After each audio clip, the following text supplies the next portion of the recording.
Sir 40 సంవత్సరాల journey మీది. దీన్ని చూస్తే ఏమనిపిస్తుంది సార్? ఈ జర్నీ చూస్తే డెస్టినీ అనిపిస్తుందా లేకపోతే ఏంటి? 45 కాదు 47. 47 50 ఏళ్ళ దగ్గర అవుతున్నారు. అవును, 50 years అవుతున్నాను. ఇదేంటంటే సార్, నేను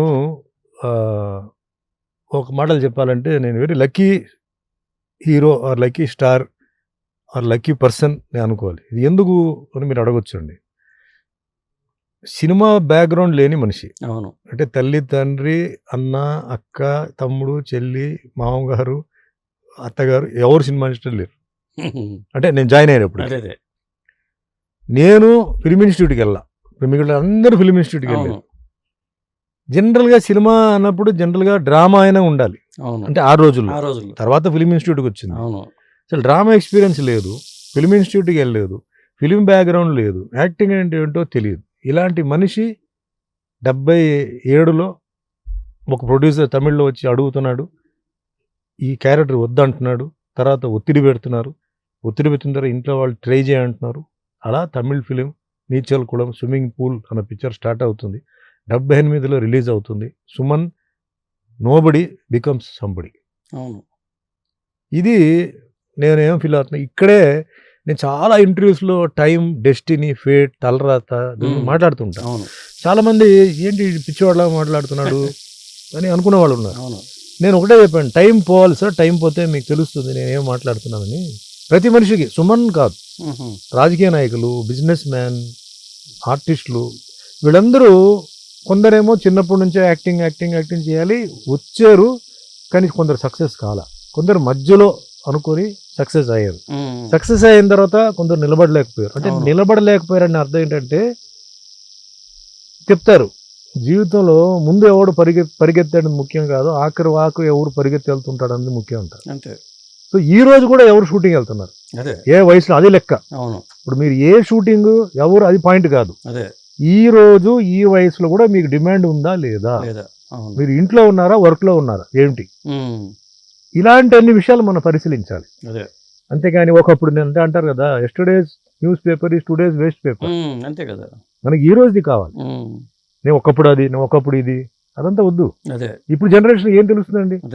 ఇప్పుడు లక్కీగా నాకేంటంటే ఇప్పుడున్న జనరేషన్కి అన్నమయ్య సినిమా, శ్రీరామదాసు ఇవన్నీ చూసి నన్ను చూడగల అదే అంటారు, సార్ మాకు వేరే సినిమాలు తెలియదు, మాకు అన్నమయ్య తెలుసు, వెంకటేశ్వర స్వామిగా, మిమ్మల్ని వెంకటేశ్వర స్వామిగా తెలుసు అని. లక్కీగా నాకు థ్యాంక్స్ డైరెక్టర్ రాఘవేంద్ర గారికి, నాకు ఒక సినిమా ఇచ్చారు. ఇప్పుడున్న జనరేషన్ ఏంటంటే, ఎందుకంటే వాళ్ళు టీవీలు చూడరు, టీవీలో చూసినా మా పాత సినిమాలు వచ్చినప్పుడు చూడరు, వాళ్ళ తల్లిదండ్రులు చూస్తారు తప్ప వాళ్ళు చూడరు. సో నాకు ఎక్కడికి వెళ్ళినా అన్నమయ్య, చిన్న చిన్న పిల్లలు వస్తే అన్నమయ్య సినిమా చూసే కదా ఈయన వెంకటేశ్వర స్వామి అంటే వాళ్ళు అవును. తర్వాత అంత పేరు మీకు వచ్చింది, అది దేవుడి ఆశీర్వాదం, మా తల్లిదండ్రుల ఆశీర్వాదాలు.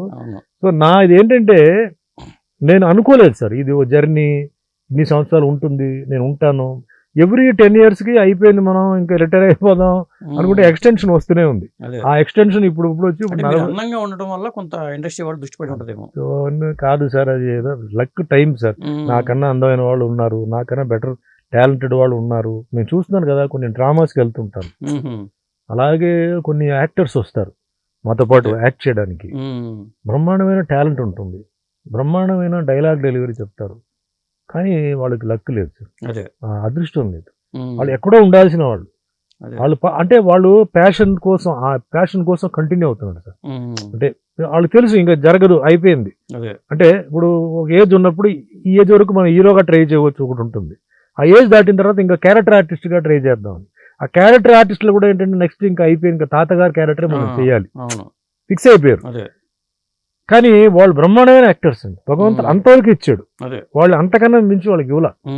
సో ఇవన్నీ నేను చూస్తుంటే నేను చాలా లక్కీ. అంటే 11 భాషల్లో యాక్ట్ చేస్తూ 700 సినిమాలు చేయటం అంటే it's not a joke sir. ఒక శక్తి, ఒక శక్తి ఉంది, అది నడిపిస్తుంది. అది ఎప్పుడు అనిపించింది మీకు ఇట్లా శక్తి ఉందని? బిగినింగ్ నుంచే, స్టార్టింగ్ నుంచి కూడా, ఫస్ట్ నుంచే. ఎప్పుడైతే నా ఫస్ట్ సినిమా రిలీజ్ అయింది, ఆ సినిమా హిట్ అన్నారు. నేను అది సరే ఏదో కారణాల వల్ల హిట్ అంటే చాలా మంది నా వల్ల అంటారు, తప్పు. అది హీరోనా, హీరోయినా, డైరెక్టరా, కథనా, ప్రొడ్యూసరా, ఏమిటో తెలియదు సార్. టైం అది విడివిడిగా వెళ్ళినప్పుడే తెలుస్తుంది ఎవరి వల్ల హిట్ అనేది. ఇప్పుడు సూపర్ డూపర్ హిట్ పిక్చర్ వస్తుంది, ప్రతి ఒక్కరు నాదే అంటాడు, అది ఫ్లాప్ అంటే నాది కాదంటాడు. విడిగా వెళ్ళినప్పుడు తెలుస్తుంది ఎవరి వల్ల హిట్ అయింది, ఎవరి వల్ల ఇదైందని చెప్పి. ఆ మాటకు వస్తే ఇప్పుడు నేను చెప్పాలంటే ఒక రజనీకాంత్ హిట్ అయిందంటే అది ఆయనే. ఓకే. డైరెక్టర్ ఎవరైనా సరే, ప్రొడ్యూసర్ ఎవరైనా సరే, హీరోయిన్ ఎవరైనా సరే సినిమా ఆడుతుంటే అది ఓన్లీ రజనీకాంత్. ఇప్పుడున్న జనరేషన్ లో ఎందుకంటే ఆయన అదే. ఏజ్, ఇమేజ్ అవన్నీ చూస్తుంటే ఎట్లా సాధ్యమైంది 74 ఏళ్ల వయసులో మళ్ళీ ఇంత ఇమేజ్ రావటం అనేది? అంతే సార్, అది రాసి ఉంది, ఆయనకి రాసి ఉంది అది. ఇది ఇంకా ఆయన ఏంటంటే డ్రెస్ వేసుకొని, విగ్ వేసుకొని వేస్తే కుర్రాడిలాగానే ఉన్నాడు. ఆయన నడక, ఆయన స్టైల్, మనిషిలో ఉన్న ఒక స్పిరిట్, స్పీడ్, భగవంతుడు ఆశీర్వాదాలు ఉన్నాయి సార్.